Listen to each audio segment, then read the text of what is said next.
kind of believed that Wednesday was kind of a silent day in the last week of Jesus' life.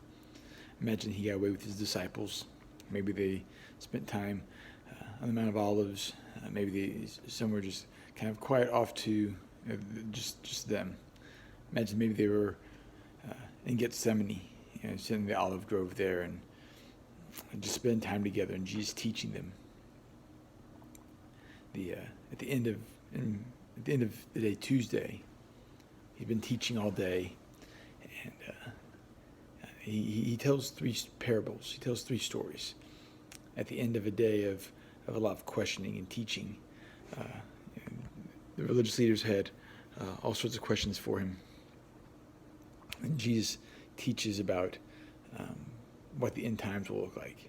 What are the things that they should be expecting the days to come. And so, after he finishes those up, he tells these three stories. He tells the story of the ten virgins. He tells the story of the parable of the talents. He tells the parable of the sheep and the goats. And these three parables all have the same meaning, the same point, that we are to be ready.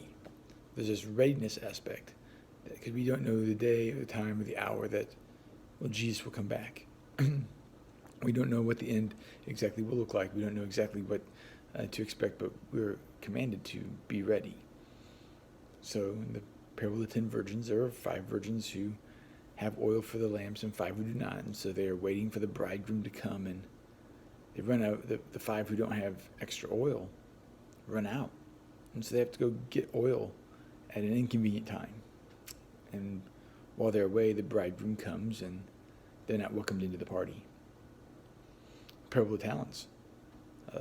A master gives 3 of his servants different amounts of money to manage while he's away on a trip. And the first 2 of the servants double their amount. They put it to work. They use it to bring a return for their master. But one takes the talent he was given, and he goes and he buries it in the ground and returns it to his master. And he's called wicked and lazy, while the other 2 are welcomed into their master's happiness. The parable of the sheep and the goats is pretty simple. At the end of time, the angels divide people into two groups. And to the one on the right, he looks and he says that they're blessed. He says they served him when they didn't realize it. They were cold when he was cold and naked in prison, when he was sick, when he was hungry, when he was when he needed these things, that people provided them for him. And they're like, when did we do this? He said, when you did it to the least of these, you did it to me.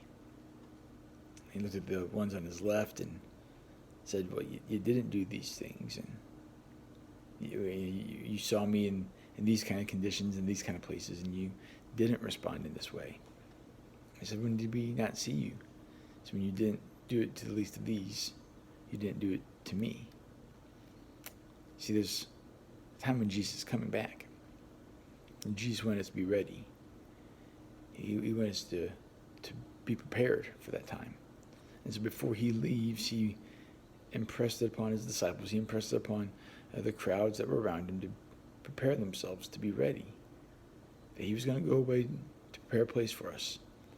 That he was going to come back so that those of us who followed in step with him, that he can take us to be with him where he is. The mark of a disciple is not just one who knows the right things, but one who does the right things.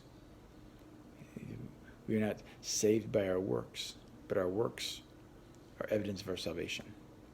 And this week, as we're kind of still cloistered away, as we're still in quarantine, as we're still preparing ourselves for Easter, may we look for opportunities to serve our neighbors around us. May we show them God's love for us, and that through us, they may be drawn to our Savior. I love you guys. I'm praying for you, and I hope to see you guys real soon.